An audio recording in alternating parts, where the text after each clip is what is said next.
for his participation by electronic means. Yes, in Richmond, working on advocating for the city on issues such as gun violence and regional transportation issues. So in Richmond, Virginia. Thank you. Thank you. I move that City Council approve electronic participation by Dave Snyder in tonight's meeting for personal reasons pursuant to the City Council's policy on participation in meetings through electronic means as adopted by Resolution 20-23-01. All right, do we have a second? Second. Madam Clerk? Ms. Conley? Yes. Mr. Duncan? Yes. Ms. Hardy? Yes. Ms. Leon? Yes. Ms. Shantz Hiscott? Yes. Mayor Tarter? Yes. Motion carries 6-0. Thank you. Thank you. And do we have Thank you. Thank you. Do we have a motion regarding the meeting agenda? Mr. Mayor, I move to adopt the meeting agenda as presented. Second. We have a second. All in favor? Aye. Opposed? Abstentions? The ayes have it. Before we get to our proclamations, I would just like to say we had a wonderful afternoon at Eden Center celebrating the Lunar New Year this past Sunday. In stark contrast to what happened in Monterey Park. Our flags outside are at half-mast, and I would ask if you could all please join me for a moment of silence to remember the victims there.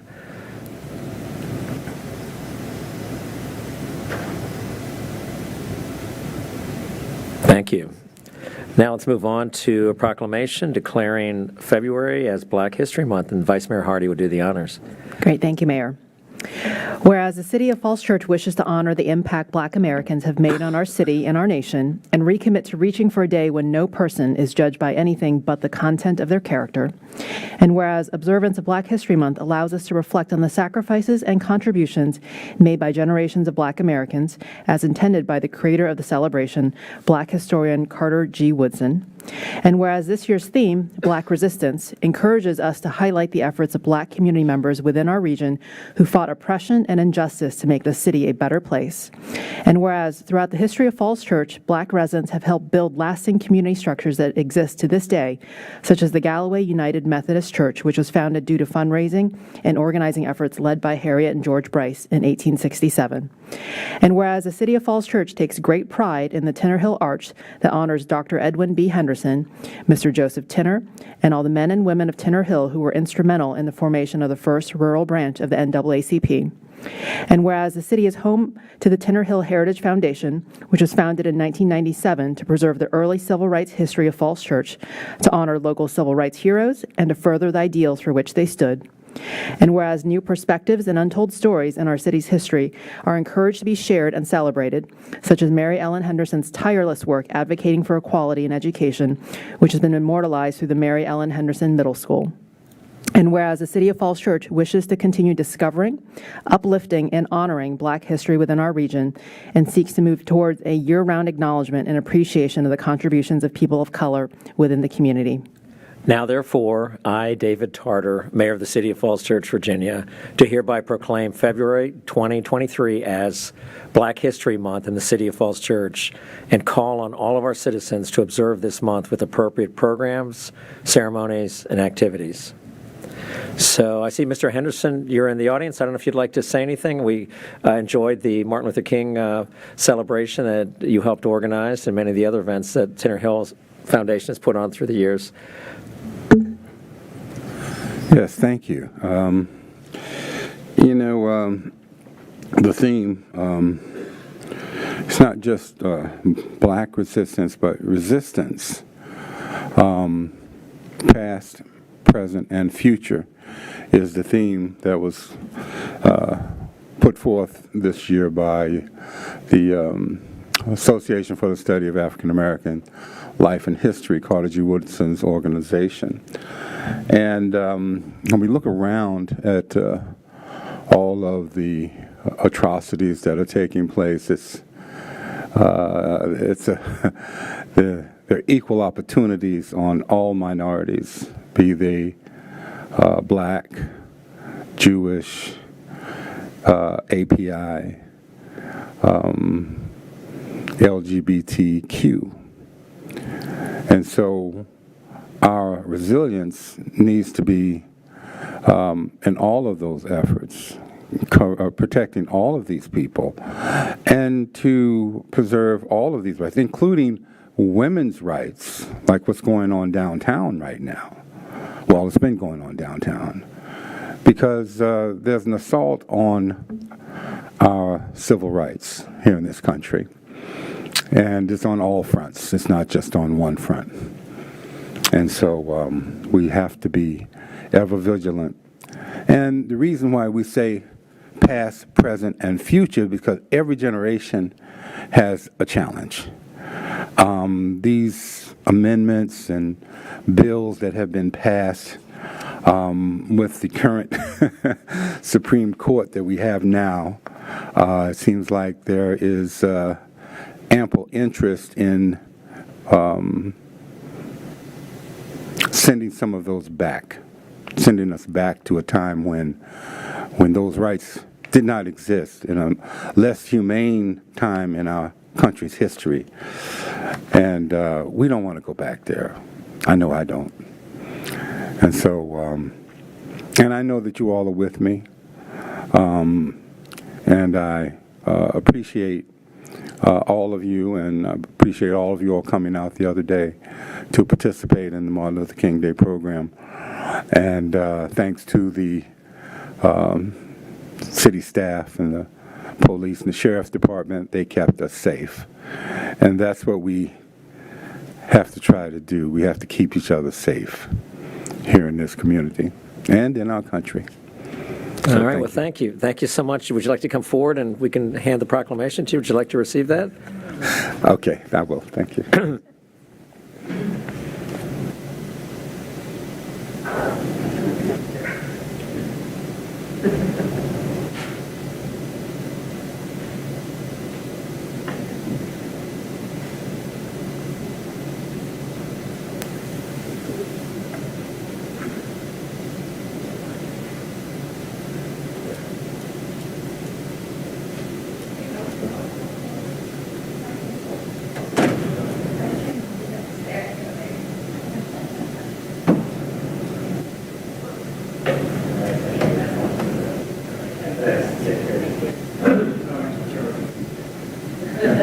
All right.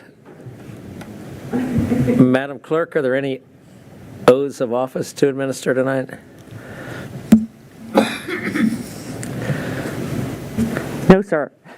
All right, let's move on to receipt of public comment. Do you want to start with written comments? I will. We had two written comments for this evening's meeting. VPAS wrote in support of making Park Avenue a great street and advocated for adding street trees along Park Avenue to create a tree canopy. The Economic Development Authority provided a letter of support for the special exception amendment application for the Byron and requested that the applicant provide items regarding parkage and signage if approved.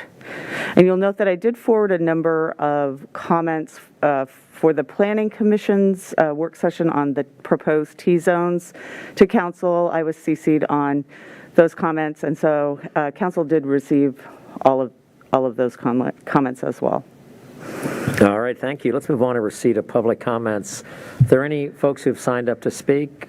Yes, I have Paul Boson from Welcoming Falls Church. All right, well, welcome to Welcoming Falls Church and Paul Boson. Good evening. Yeah, thank you. And I just wanted to come and offer a quick update on the Welcoming Refugees Initiative. And as you all had so generously and kindly kicked this off with your support in last year's budget cycle, I wanted to report on the arrival of the first family, that we're helping to support, with both the cities and also private donors' financial resources. So a family moved in 10 days ago. They're from Afghanistan. They have 3 children. One will start at the high school probably Wednesday. The other will start at Oak Street Elementary, and the third is 4 years old.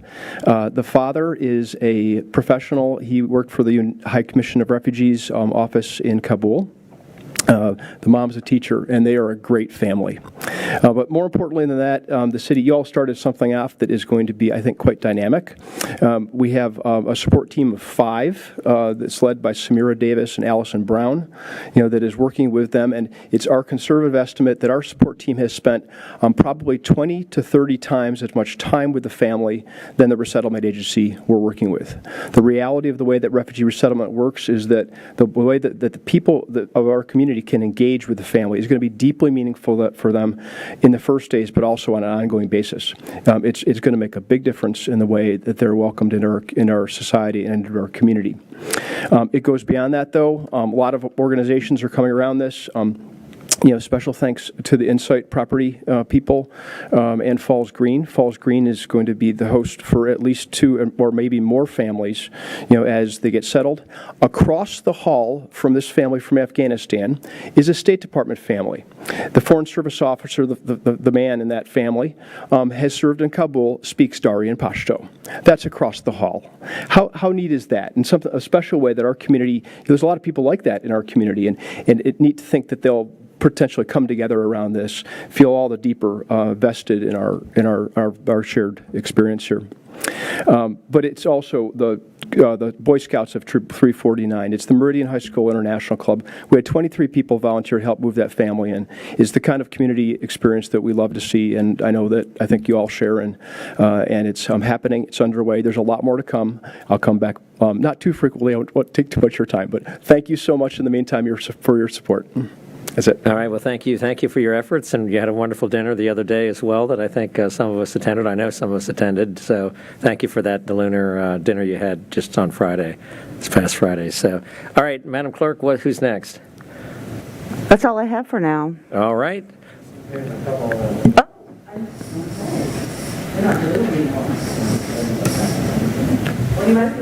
You're next.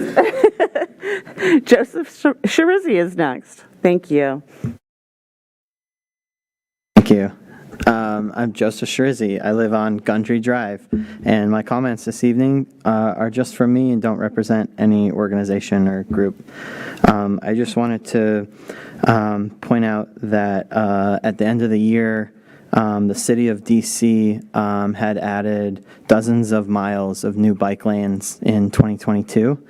And they were successful in hitting all of their, most of their goals for how many miles of bike lanes to produce in the city and to lay. And it took a really long time for the mayor and a lot of organizing to get those goals set. But once they were set, the city staff were able to very effectively choose what streets would be most effective to put them on. And amazingly, the city has, added so many new miles in the last few years. I think a large part of that is due to specifically setting a goal for how many miles of protected bike lanes to put in the city. We've recently had a lot of, Bike Master Plan and the students that came and presented a month ago about things that the city could be doing. I really would love to see this council set a specific goal. There's currently 0 miles of protected bike lanes in Falls Church. What if there was 1 mile, And if we set that as a specific goal and put that into our budget and say, this is how much, this is our goal, let's figure out where work with the community and figure out the best place to put those to help kids get to school safely and help our citizens meet their daily needs safely. I think that would be a really effective way to get a lot done. So that's the first thing, just to ask for that. And the second is about a recent MWCOG COG report about our current greenhouse gas emissions in the city. And the report a few weeks ago basically said Falls Church, based on 2020 numbers, is just barely on track to hit our goals of reducing greenhouse gas emissions by 50% below their 2005 levels. And I think it's a very misleading report because it comes at a time that these estimates were taken during the height of the pandemic in the summer of 2020 when everyone was home. I mean, everybody knows driving was down, there was no traffic on the roads, and how great it was for the people that actually were driving around, And the fact of the matter is there's so much more traffic now. There's so many more people driving. There's, the economy had slowed down so much. Our emissions had slowed down a lot in 2020. And while the city has made a lot of great steps and we're making progress, I would really caution the council, if you read that or, see these numbers coming up, to take it very seriously. That we're not actually on track. We're very far behind, and 2020 is obviously not a good representation of where we are in 2023. So, thank you. Thank you very much. Madam Clerk, is there anyone else? I think that's it. Thank you. All right, thank you. Let's move on now to council requests. Are there any council requests? Okay, let's move on. Oh, okay, sorry, I didn't see any hands. Mr. Shields, I definitely think that it's very valuable to get an update on where we are with NHP. I believe we had Ms. Hardy asked for an update on that 2 weeks ago, and it was still pending. So I do have a memo in my inbox that I'm ready to send to the City Council. It'll provide, I think, a very detailed update on the NHP progress, as well as the Wesley MOU. In the short story, we do have our agreements in place, and we're moving forward with NHP on the homeownership program. We have our first contract actually is pending on a unit in the city. It hasn't been accepted yet, but it's just an indication of we are moving ahead. I think there are two other units that we're have identified and are targeting. But let me get that memo out to you. It is I was trying to get it out to the council prior to this meeting. I had just one or two questions on it before I sent it out, but I will get it out to you first thing in the morning. Thank you. And I think if there's anything of note that's, concerning other than an FYI with a status, right? Just some on the boots lessons learned or things, now that we're into this that we should be aware of. I'd love to hear that from the team on the ground. Ms. Conley? Thanks, Mayor Charter. I just want to make a comment on the East End area plan listening session with the Planning Commission last week. I have never been in a listening session or a meeting in City Hall where there were so many young people that came out to speak on a topic. And it was very impressive to hear what they had to say. And what I want to flag for everybody here and for city staff as well is that the people who came out to talk about the East End area plan have concerns that go beyond what's happening with the East End area plan. And I do think the city as a whole, we need to add into our work plan more inclusion of the Vietnamese community, business owners, and others who may not live in the city but spend a lot of time here. And there are a lot of ways that we can do that, including encouraging more Vietnamese members on our boards and commissions. Several years ago, Ms. Hardy and I tried to get a Vietnamese arts group to participate in the Arts and Humanities Council, and we're not successful in that endeavor, but I think we can retry that, including them in the EDA, working with the EDO. They suggested having a Vietnamese-speaking staff member to conduct outreach and other things. So this is a large and historic community that has been underserved by the city, and their comments, so I would encourage everyone to watch that meeting and hear their comments because they were very powerful. And as we go ahead with that East End area plan, I think the Planning Commission delayed their vote so that they can incorporate some of those comments, but I really do want to flag that the concerns that these people have about gentrification and losing this community are bigger than that plan. Thanks. Thank you. Vice Mayor Hardy? Thank you. So to follow up on what Ms. Connolly said, I was also part of that listening session, and it was really powerful. So kudos to the community for mobilizing. On that note, though, I do think that a consistent theme we've kind of tried to impress on staff is we really have to go to the people.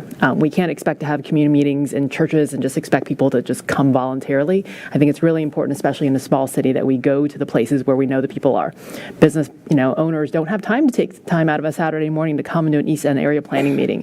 And so to the extent that we can do pop-ups and show up at the Eden Center. I think we've learned from our COVID days when Joe Carter was out trying to get business owners vaccinated. To really build trust in the community, you have to be present and on the ground. So I think that's a good lesson learned for us to incorporate for the East End work. So thank you for all who showed up and for staff for listening. I wanted to circle back on Park Avenue as well. So in light of the public comment letter we got from Park Avenue, and I know this was something I raised from the January 9th meeting, besides circling back with the biking community on how we're being responsive to those concerns, let's make sure we just circle back in general with all the public comments we received on Park Avenue, because I think some of the comments from VPUS were about trees and the curb extensions. So before we get to that 60% design, could we just pencil in a maybe work session update so council sees where we are with 60% design before we proceed, because I want to make sure that we're not surprised and don't get too far along. I know that staff has been doing a good job listening to all those comments, but I think it's worth probably some meeting time to make sure that we're all on the same page about what's being incorporated and what can't get done. And the last one is a tactical thing. I think I received a public concern about the Maple and Broad intersection. The light timing is having issues among many of our other intersections. I know that we have a signal cabinet, Mr. Shields, under order to kind of fix that intersection, but in the meantime, are there any interim safety measures we need to put in place? Because that is a really heavy ped intersection. So we monitor that intersection very closely because of the known problems with it. It is the state of the equipment in that cabinet, or it can't be fixed with the equipment that we have, and so it does need a replacement. With the council's action in November, or I guess it was in late November, council provided the funding for that, and so the order has been placed, and we're moving that as quickly as we can.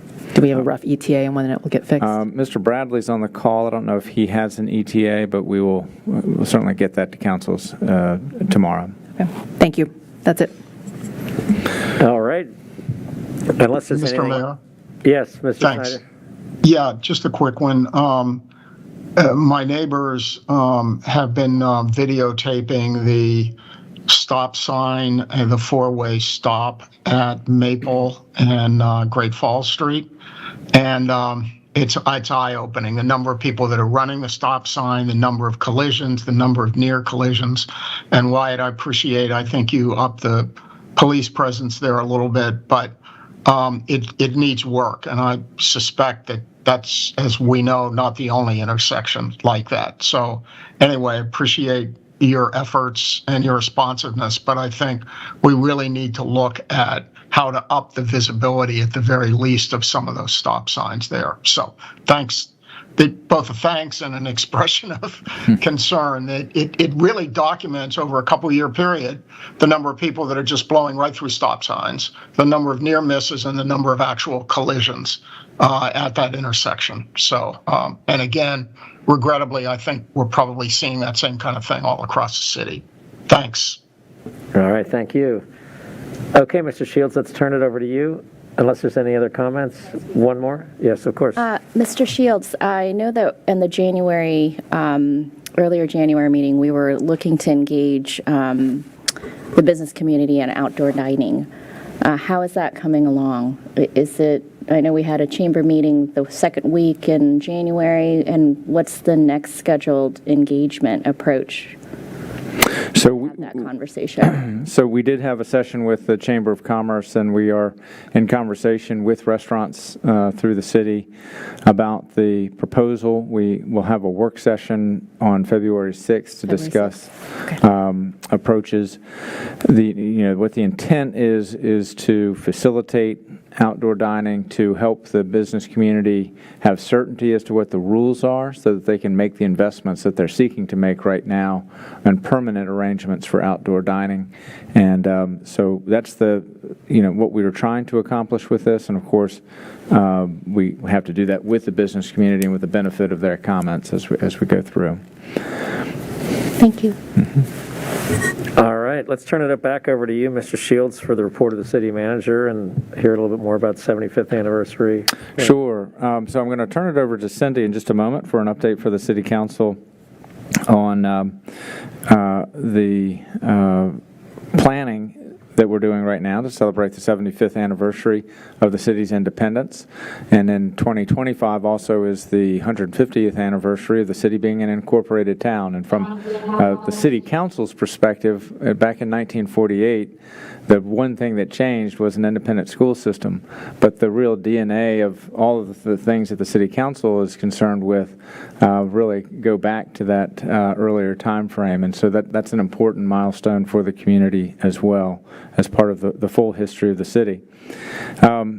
So a couple things just to update the City Council on. One, I did want to just, in terms of Mr. Snyder's comments, I want to thank the residents who did take the time to film that intersection, and also a lot of time to collate it in a way that when you watch it, you really can see the patterns of behavior, and it's very instructive. And so I know a lot of work went into that, and I think that was a real act of stewardship by those neighbors to try to promote safety in our community. So I want to thank them, and Councilmember Snyder, thank you for forwarding that. We will be working on solutions. So the immediate solution is more enforcement at that intersection, which is in place, but design changes, we'll be reporting back pretty quickly on things we can do there.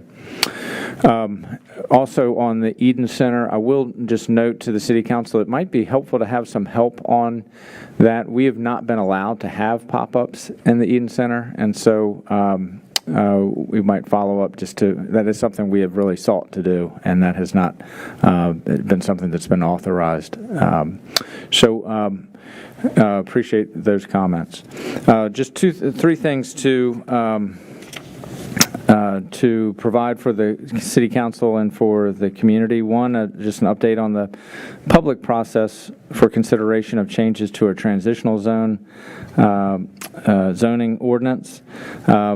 Information about our electric vehicle charging. We'll be moving to having fees for that, and just to wrap up on our leaf collection for the city. So briefly on these three, and then I'll turn it over to Cindy on the 75th anniversary planning. For transition zones, as the council knows, in May 2022, the council referred an ordinance to the Planning Commission to amend the land use regulations for the city's transitional zones. Those are zones located between our business districts and our residential districts. The Planning Commission is scheduled to vote on its recommendations to the City Council on this ordinance at its meeting on February 15th. Prior to the Planning Commission's vote on its recommendations, there will be two additional opportunities for public discussion, while it's before the Planning Commission, and then after it comes to the City Council, there'll be additional opportunities for town halls and more public discussion on this. But prior to the Planning Commission's action, there will be a special meeting on Wednesday, 2 days from now, on January 25th at 7:30 in the Dogwood Room here at City Hall.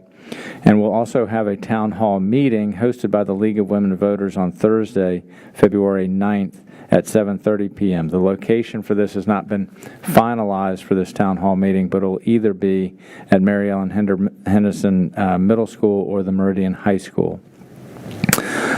So those are the two opportunities for additional discussion, and then the public hearing the night the Planning Commission will provide its recommendations. After the Planning Commission's recommendations on February 15th, the ordinance will come back to Council for your consideration with additional public input, and we do anticipate that the Planning Commission's recommendations would require a new first reading of that ordinance.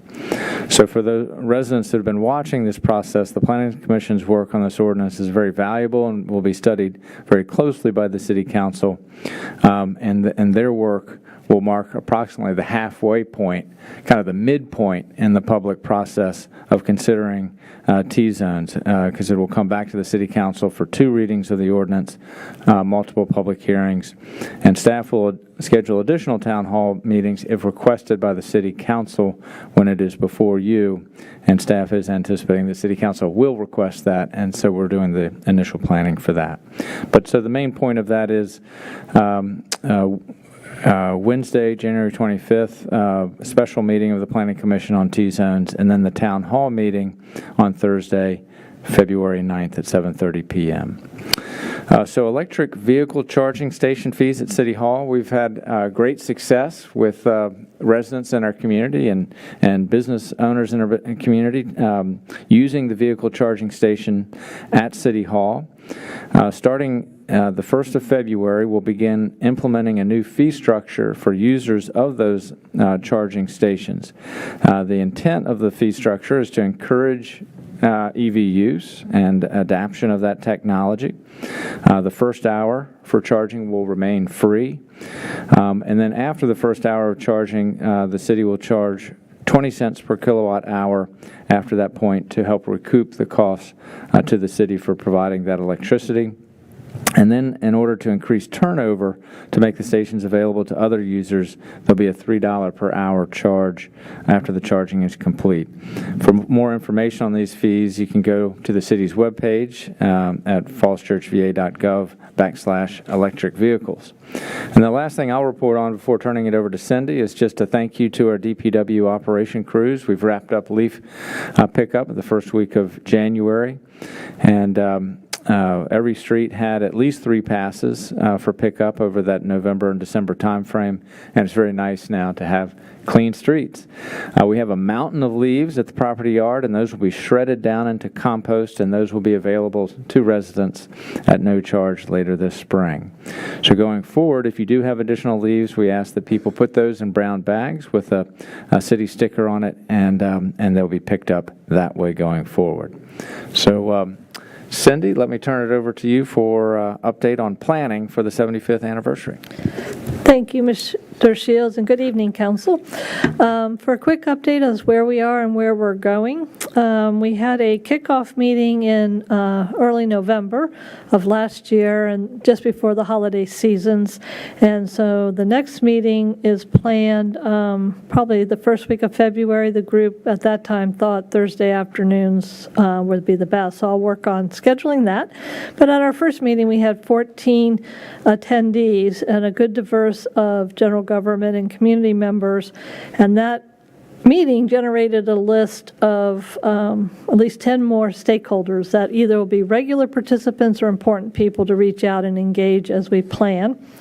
We are looking to kick this off in August of 2023 with the official date of the city charter, and that being the 75th year, and then do a year-long celebration that will be done concurrently with the schools celebrating their 75th. So on the city side, we'll start at the 75th and go 12 months, and the schools are going to start at the same time but end at their official 75th. So for those of you that want to do 150 years, we got it made, because we can do 75 times 2 for schools and city. We can also do 75 times 2 to get to the 150 and celebrate when we were a town. So we've got some fun branding things to think about. Also, we've got a lot of things that have happened during that time because the police became a department. The library is actually celebrating its 125th year, Arbor Day, so we've got a lot of things that tie into what the meaning of the city is. So we are working on what would that programmatic outlook be over a 12-month period. So going August of 2023 to August of 2024, what can community groups do to help celebrate? Maybe it's watch night, maybe it's something special, Creative Cauldron, a Falls Church Arts exhibit. What can we partner with the schools that will tie into their events? And then on the general government side, we want to start with a city council proclamation and then end with a state general assembly and federal delegation in August at the end of the 75th for a proclamation. So we'll kind of sandwich it in that way. Then we're looking at what can we do each month throughout the year to celebrate something special but tie it to an existing city event. So what can we kick off at Fall Festival? What can we do in March with the Women's History, May Memorial Day, Music Festival, those type of things. So we can kind of celebrate throughout the year. We are looking at what kind of activities could we do, maybe a scavenger hunt that could be monthly that would pick up some of our history and fun facts of the city to make it meaningful to the community as a whole. And then with the initial $25,000 budget appropriation from council, we are looking at what kind of branding, logo, graphic work do we need to do that could then be part of the marketing and social media campaign to ensure a cohesive message by all of the groups doing the celebration, freestanding displays, display cases, maybe some giveaways that are special with the City of Falls Church for this commemorative year, and looking at a call for art and maybe tying this into the celebration at sometime during that year where we can unveil some art for City Hall that speaks to council's inclusion and diversity vision. So that is a synopsis of a very productive meeting we had back in November, and I'm looking forward to working with the community council and my coworkers as we kick off a 75th year anniversary.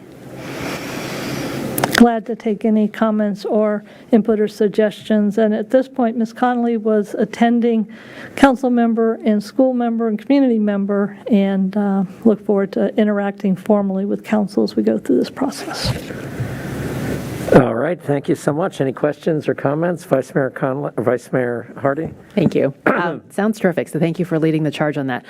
Probably on your to-do list already, but it'd be great to put some sort of like wrap around branding around kind of the 12 months of events. I know the EDO has been talking about updating banners, which I know we kind of rotate, and the last set we have are the COVID banners where we're the safe little city, so maybe that's something that we can use to really have it be evergreen during the 12 months of celebration.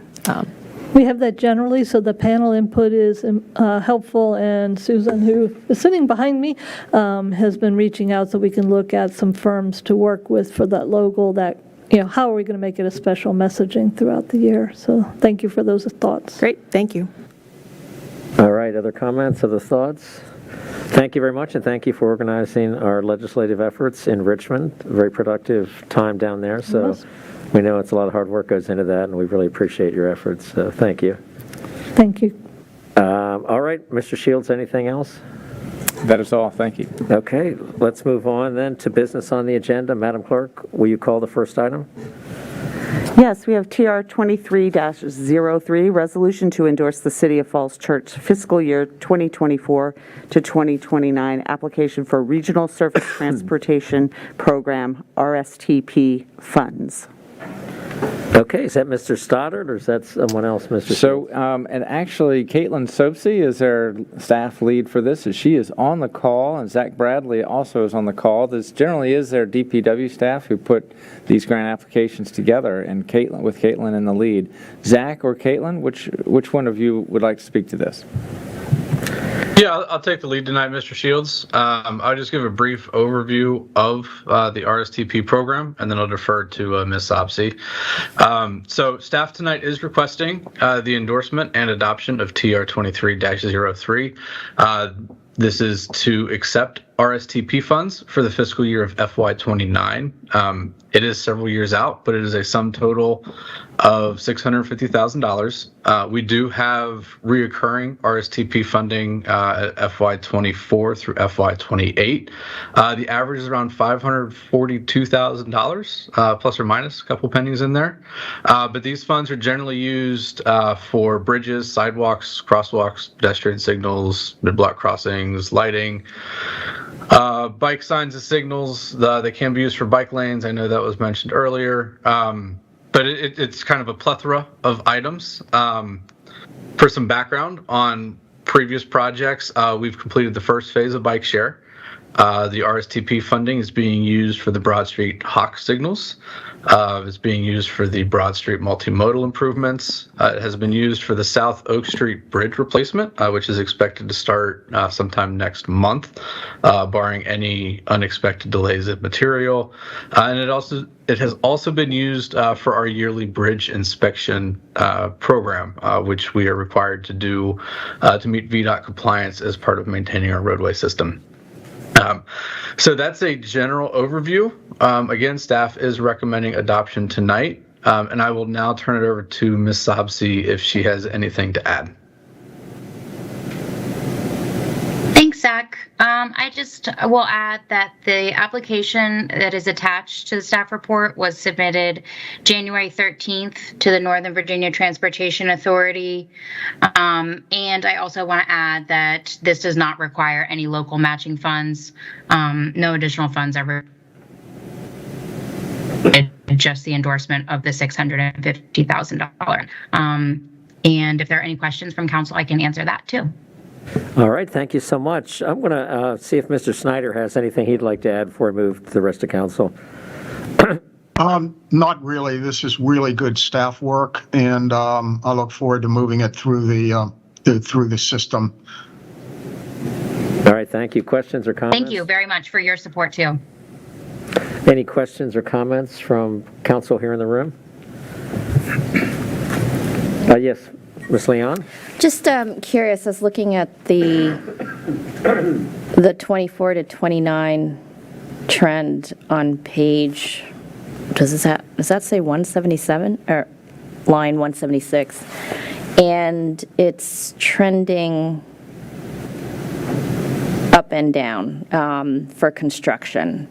Just curious how that allocation was determined. For selfish reasons, I would like to see that go up. So could you walk me through, just out of curiosity, why it's lumpy, goes up and down in terms of cost? Yes. So the funds that we apply for are always distributed to one project, which is UPC 100411, which is on the application as well. And we use that. The city basically uses our RSTP project funds as like a parent fund account. And so we usually transfer a lot of those funds out to our various other projects with needs that are eligible for RSTP funds.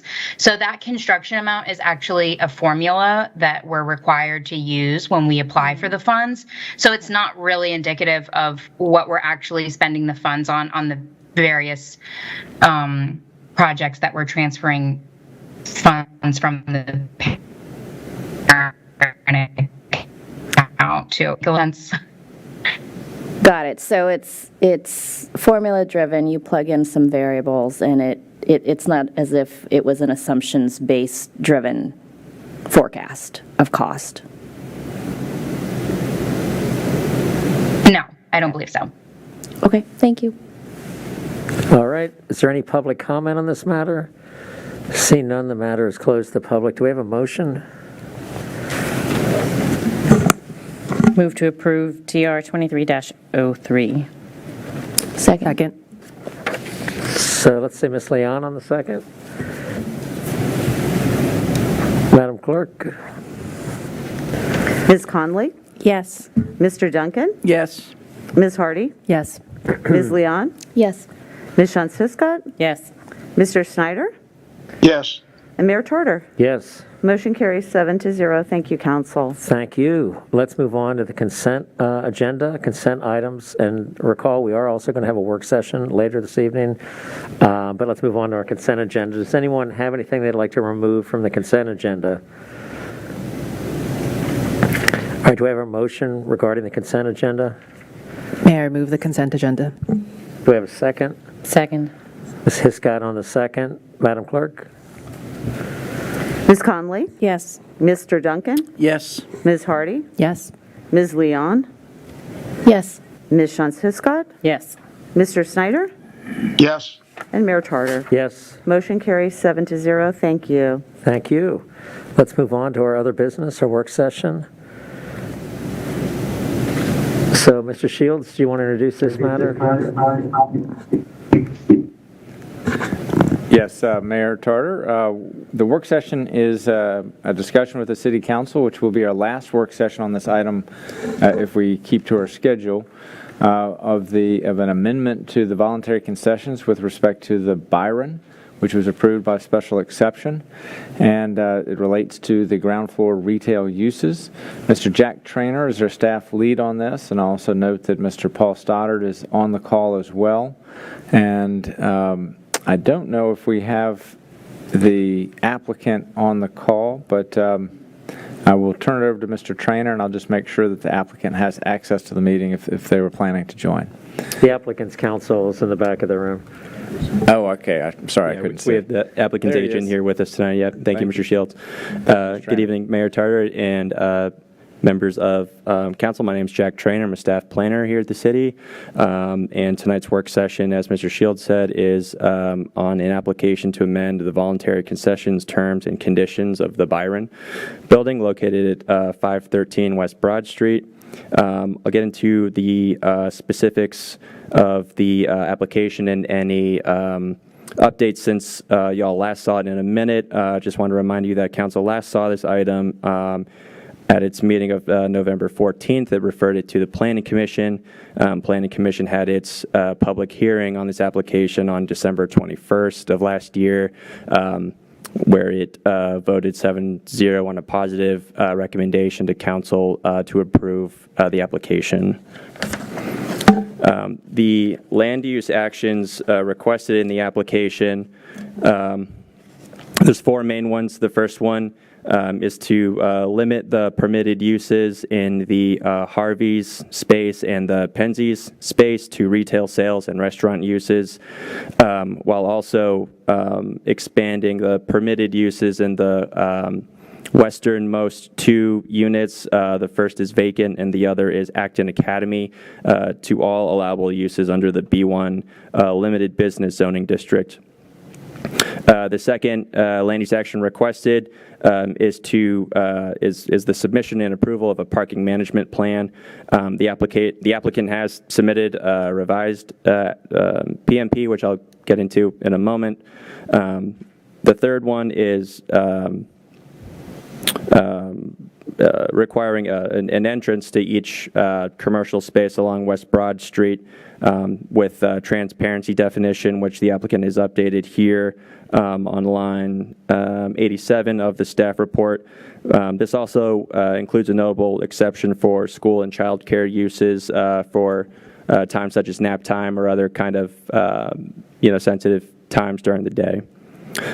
And the last land use action requested is a commitment that the applicant has made to sharing a city-supplied document detailing energy and water efficient best practices for all future tenants on the commercial spaces, again, the two westernmost ground floor spaces. So now I'll touch on a couple updates to the application since the council last saw it, before turning it over to Mr. Andrew Painter, who is the applicant's agent here with us tonight. The first is on the parking management plan. As I alluded to a moment ago, the applicant has submitted an updated parking management plan with a simplified parking, stenciling, and signage map, in addition to a narrative that commits to the maintenance of the two short-term commercial parking spaces and the 7 bicycle rack for the duration of the project. Second is on the environmental commitments. The applicant has modified its VC number 11 to commit to distributing a tangible document to future tenants detailing energy and water efficient best practices as determined by staff. And planning staff is working with the city's environmental sustainability coordinator, Andy Young, on developing those materials, perhaps a one-pager or a package to distribute to the applicant for then distribution to those future tenants.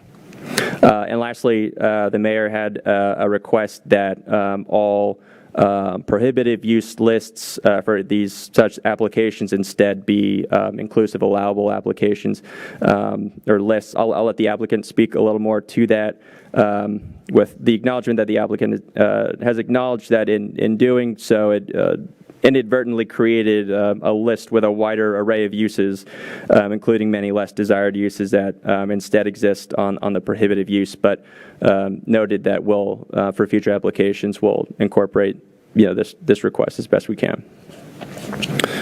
So with that, I'll turn it over to Mr. Andrew Painter for further comment.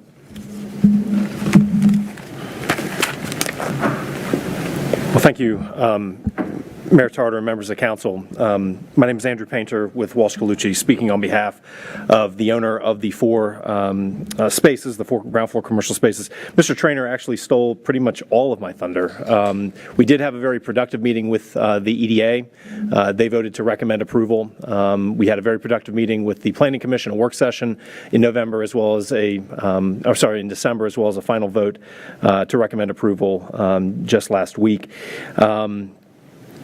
We have had 2 substantive submissions back to staff since we met with you in November. Just to pick up on one of the comments, Mayor Tarter, you had asked us to kind of flip the list of permitted uses instead of having these long, voluminous, like prohibited use lists. And I actually drafted it up.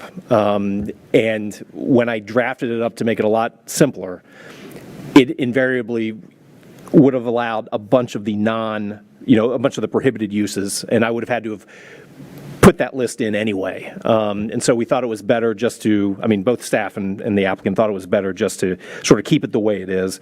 A couple of things else, to touch on as well. We did add 2 additional prohibited uses, dry cleaners and tattoo parlors. Those are uses that are prohibited by the condominium's bylaws. We did work with staff on a retail transparency, frontage condition, which Mr. Traynor noted, and this was something that was brought up by the association president. What about Acton Academy and what happens, they have drapes, and what happens when they close it for nap time or other types of events. So we put in a caveat for them as well. We will work with staff on the literature to hand out to future lessees and tenants in the project. We amended the parking management plan to state that it will be enforced by the buyer and condominium. We have required the 2 15-minute parking spaces in the courtyard area to be remain in perpetuity. We have now added a requirement that all employees be provided with a pass or sticker to allow them to park beyond the posted time limits. We have put a requirement to require the installation of signage on the exterior of the garage advertising the availability of retail and visitor parking.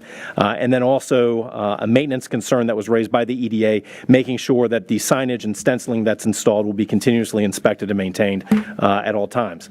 In terms of the parking management plan, I believe this is in your packet, but we have simplified it. We have also added sign typicals.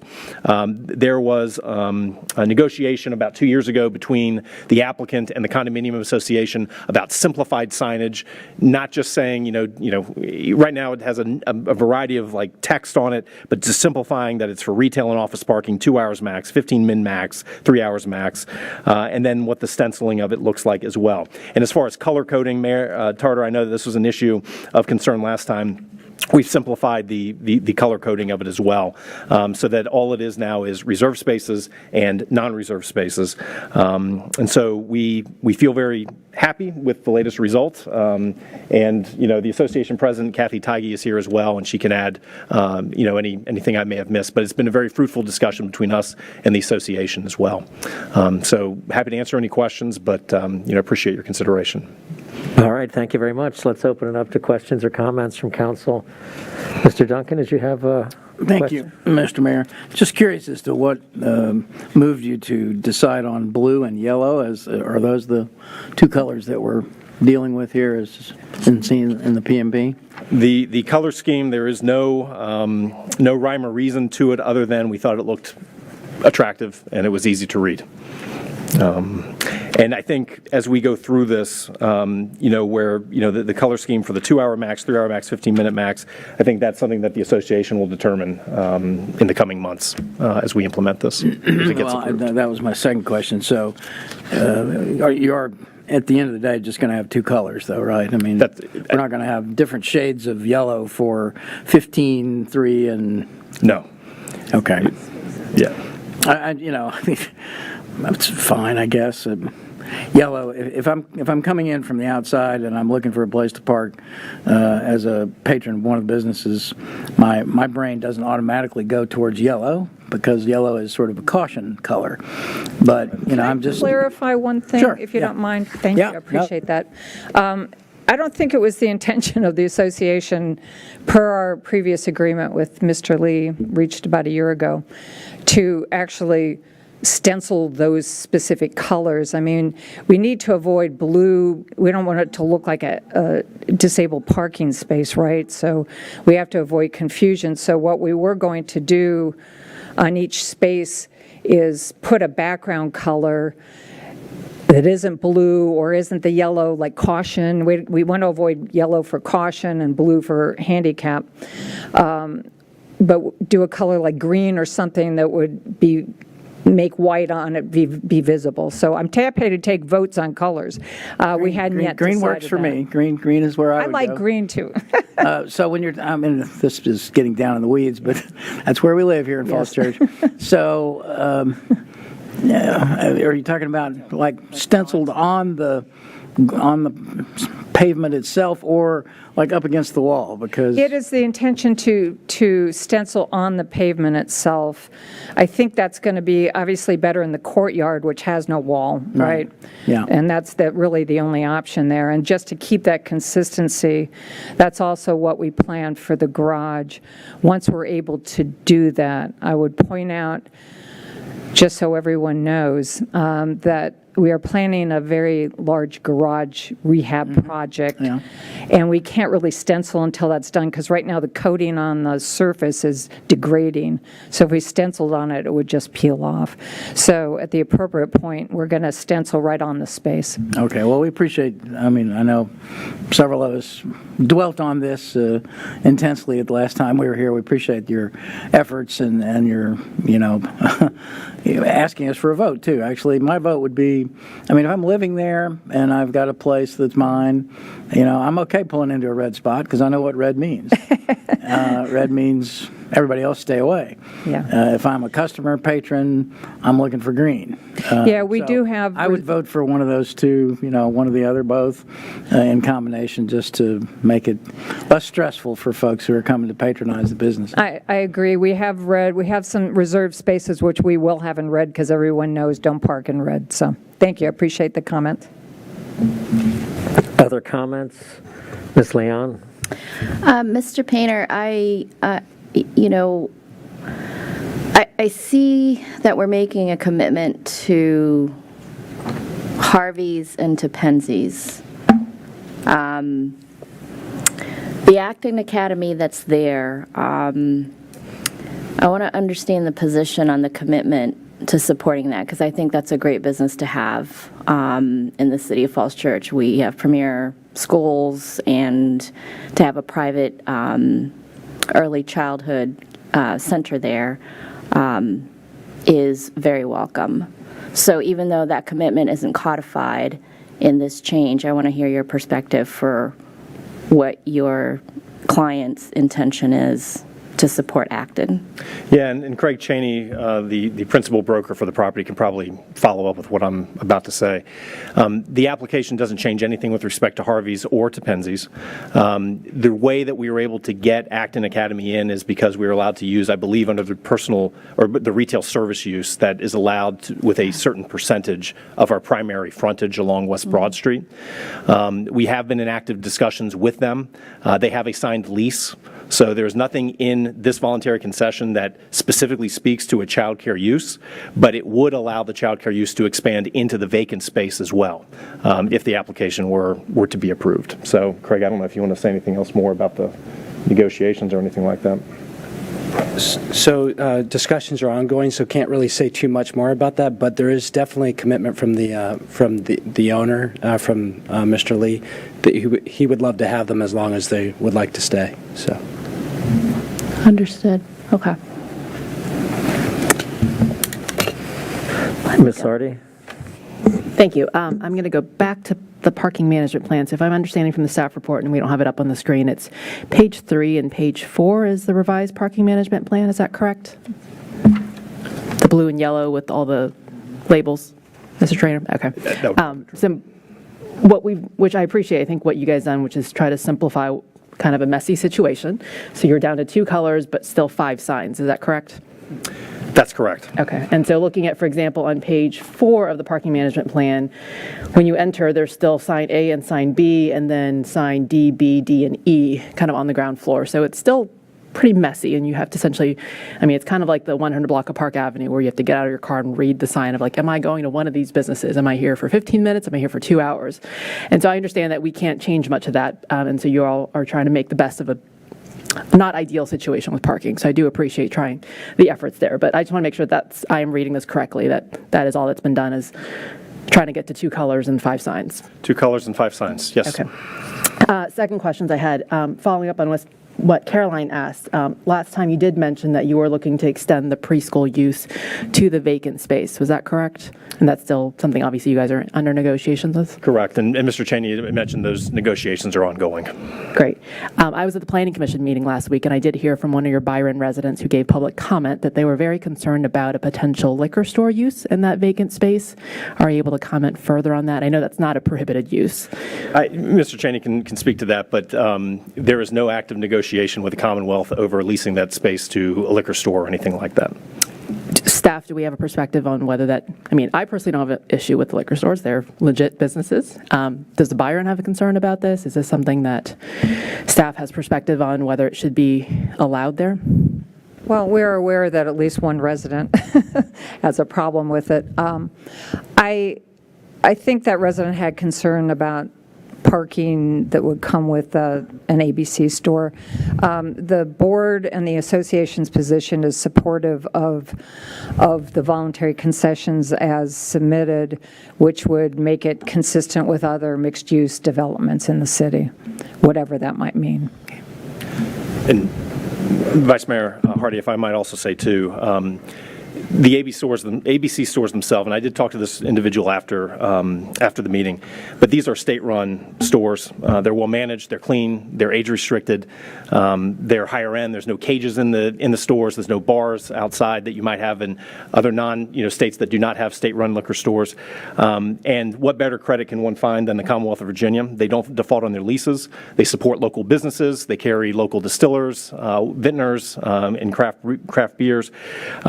I did, just because I was curious, I did look up, there are 9 ABC stores in our neighboring jurisdiction of Arlington, and more than half of those exist in newer mixed-use, vertically integrated projects. And, I looked at all of the voluntary concessions that have been approved in the city, and of all of them, none of them prohibit ABC stores, not one of them. So unless anyone can explain why having an ABC store at this particular location is more harmful to the public than any of the other ABC or any of the other mixed-use projects in the city, we do think it should be permitted. The project also was approved with a shared parking rate. I talked to a transportation consultant that has done work in the city, and my understanding is that liquor store parking, which is a concern that this particular individual raised, peaks between 3 p.m. and 6 o'clock p.m. And during those 3 hours, at any given time, there should be at least, the parking demand per 1,000 square feet is about 1.72 spaces. So, at any given time, for example, if you take the Acton Academy space, the space that's leased by Acton Academy, at most you would need 5 spaces available at any given time. And if you took the vacant one, you're looking at 2 spaces during any given time. So I would just mention that as far as my response to the concern that this individual raised about an overwhelming number of patrons using or needing parking for that particular use. Does staff have a perspective on that parking ratio?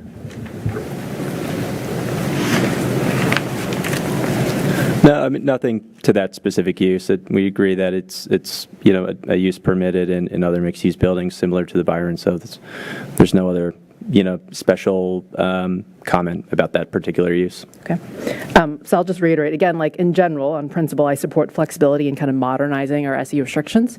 I think something that we set 15, 20 years ago, obviously we need to be flexible with where the market is. And I think that, Mr. Painter, you've done a good job arguing that, gosh, if we allow these uses in other mixed-use buildings, we should allow it at Byron. So that resonates. That said, I do want to be cautious in the uses we allow here because there are existing businesses like Acton, Penzies, and Harvey's. And we know that there's kind of subpar parking. And so I do worry about the potential cannibalization and impacts on those existing businesses, as Ms. Leon said. So whether it's parking, whether it's just the fact that you have a liquor store next to a preschool, what are the implications of that? And I would hate for us to inadvertently chase people out. So that's something I'm very cautious of. Yeah, and that's granted. the same amount of parking demand as well, this certified transportation consultant had mentioned, is like a restaurant use, which is what these 2 spaces are permitted to do today. They require 9 to 10 spaces during their peak hours. So this is a much reduced rate. And the ABC weighs a number of factors when they choose to locate stores, whether it's demographics or locations to other stores, traffic patterns and population density. I'm not so sure that this would rise to the premier location for a future ABC store, but at the same time, we don't want to be unnecessarily restricted in case an opportunity does present itself. Okay. That's it for now. Thank you. Thank you. Ms. Connolly? Thanks, Mr. Painter and Mr. Trainer, for presenting on this. My question is a comment towards Mr. Shields and Mr. Trainer as we go forward, and that is just, this is the first mixed-use development we've had in Falls Church that has asked for a change to our special exception. And as we've gone through this process, it's taken a while. There have been a lot of ins and outs. We heard from a future possible tenant at Pearson Square that they may also be wanting some changes. So because we know that our mixed-use buildings first came in 20 years ago, and there have been changes in retail and restaurants in the last 20 years, I'd like to see a process initiated so that as we go forward, things are simpler and cleaner. So that was for the planning department, for Mr. Shields, more than for Mr. Painter. Thank you. I'm sure the applicant would appreciate that comment. And I would just note that Pearson Square has gone through the process, I think, maybe 4 times. The Spectrum has gone through it once. The Byron has, I think this is the 3rd time through for the Byron.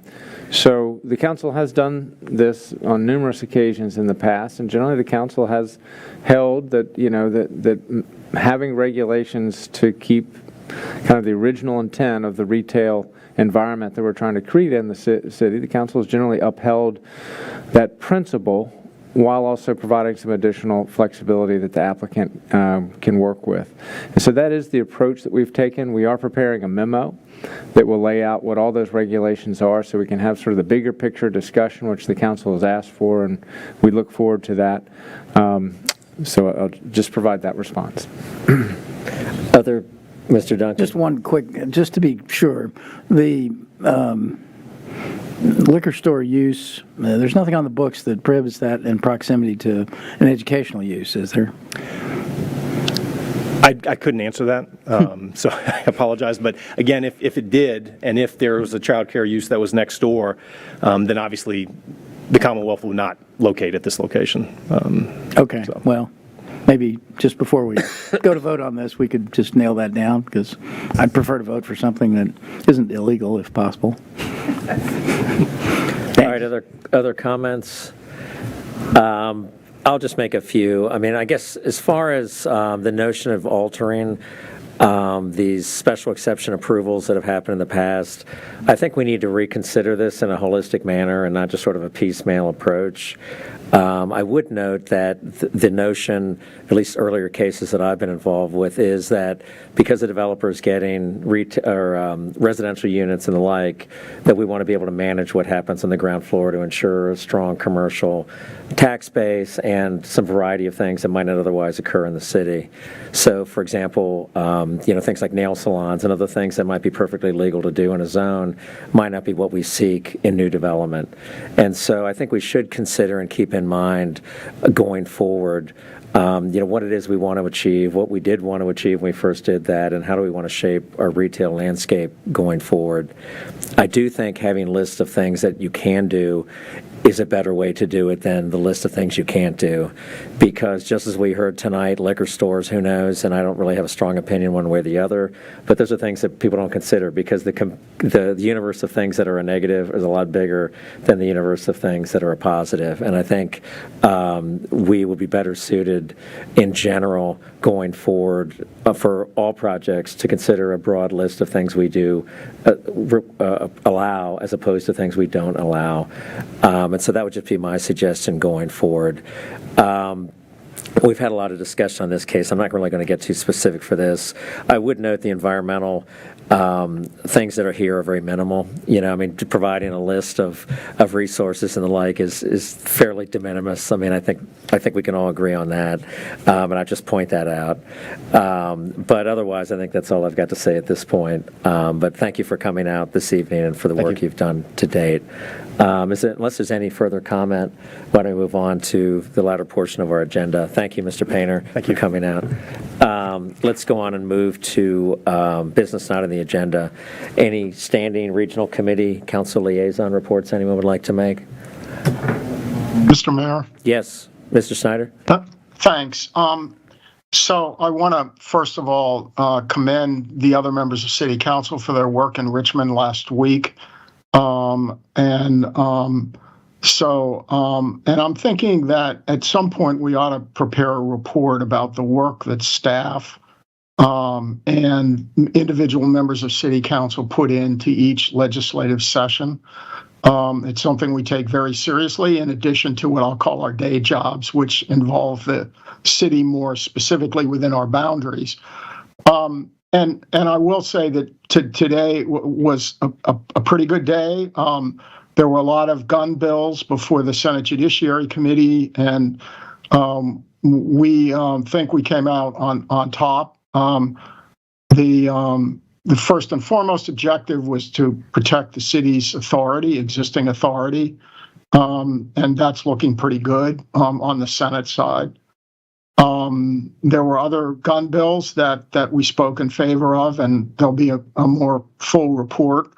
Also had very good conversations with Senator Saslaw and Senator Peterson and Senator Barker, all keys to both transportation and generally and with regard to the city. I did not have an opportunity to visit with Delegate Marcus Simon. But in any event, I want to be very short tonight, but urge that at some point it would be good to pull together all the council's efforts last week with very good, I think, initial outcomes and what we've been able to collectively do, starting from the creation of the legislative agenda all the way through advocating and using the tools available to us. So that's my first comment, and maybe a collective request later, and invite other council members to comment about their activities last week. And then one other thing, we heard a citizen mention the Council of Governments greenhouse gas report for the city. We did put that out. It's good news, but we put it out with 2 quotes, which were not regrettably covered by the news press. And those quotes indicated that while this shows some progress, we have a real challenge ahead of us to meet the next set of goals. And so I would make that point. The second point I would make is that driving picked up really very rapidly following the short and rapid downturn in March of April in 2020. So really, literally, by the time the end of 2020, the roadway usage was back up almost to where it was, with mass transit usage staying way, way down because of remote work. So I just wanted to share those thoughts, and I wanted to give an immediate reaction. Always thank our citizens for watching what we do regionally, what regional bodies say, et cetera. But I wanted to make those points about that. We all recognize that we have a very aggressive way and ambitious way to go to meet the next set of greenhouse gas goals. So with that, thanks for a couple minutes tonight. All right, thank you. Other folks with comments? Ms. Connolly? Just a reminder to everyone on City Council that the school board is reviewing their budget, and there's a whole package online for City Council to review that includes questions and answers regarding the budget, and this is our homework to do during the month of February, so we're prepared when Mr. Shields presents the entire city budget at the end of February. And there will be the January Budget and Finance Committee meeting is next Tuesday, January 31st, which is a completely different day than we ever have a Budget and Finance Committee meeting. So if it's on your calendar, this probably isn't January 31st, and then we'll have another one the third Friday in February. Thank you. Thank you. While we were down in Richmond on Thursday night, the development team for the West Falls project, Hoffman and Partners, held the third of their community meetings on updating folks about what's happening there. The slide deck from that presentation will be incorporated into the agenda of the Economic Development Committee, which meets this Thursday at 1 o'clock. So when that's posted, if you're curious about what they have to say about how West Falls is going, that'd be a good place to land. Basically, quickly and in brief, most of the action this year is going to be the west parking garage, the one nearest the high school, the north parking garage, one nearest the metro, the medical office building, and the hotel. 2024 brings you more work on the condominium building and the apartment building, and then wrapping things up in 2025 is the senior living building. The EDC will be meeting, as I said, Thursday at 1 o'clock, and anybody's welcome to dial in. It's an in-building meeting, but the remote access will be available. Thank you. Thank you. All right, anything else? Let's move on to the, oh, I'm sorry, who has their hands up? Just me. I'm here and there. Oh, sorry. Very confusing. Yes. I just wanted to remind everybody that the mayor's meeting for this Wednesday morning has been canceled, but the Ask the Council session will take place at 9 a.m. in City Hall in the Oak Room. All right, could you send a reminder of that tomorrow, just I so will. people remember? Thank you. All right, let's move on to the minutes. Mr. Duncan, what do you say? Madam Clerk, these are the minutes for Tuesday, September 27th, 2022. Line 77 should be improve, not improved. Line 194, I think the is only needs to happen once. There's a repetition of the word is. There is for bikes is. Line 200, the an overview, not and overview. Line 419. Hold on just a second. 419. And Mr. Duncan thanked Police Department for their fine work, not find work, fine works. And then on line 425, the meeting minutes were approved, right? It should be were. Line 425. And with those corrections, I move adoption of the minutes of the meeting of September 27, 2022. Second. Ms. Leon with a second. All in favor? Aye. Opposed? Abstentions? The ayes have it.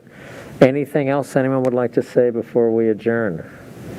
Any final words? It is 8:49, a new world record. Having gone through public comment at 8:45. Savor this, enjoy it. Won't happen again in our lifetimes. Anyway, listen, let's go ahead. I don't have a gavel, but let's go ahead and adjourn tonight's meeting. We are adjourned. No, not today.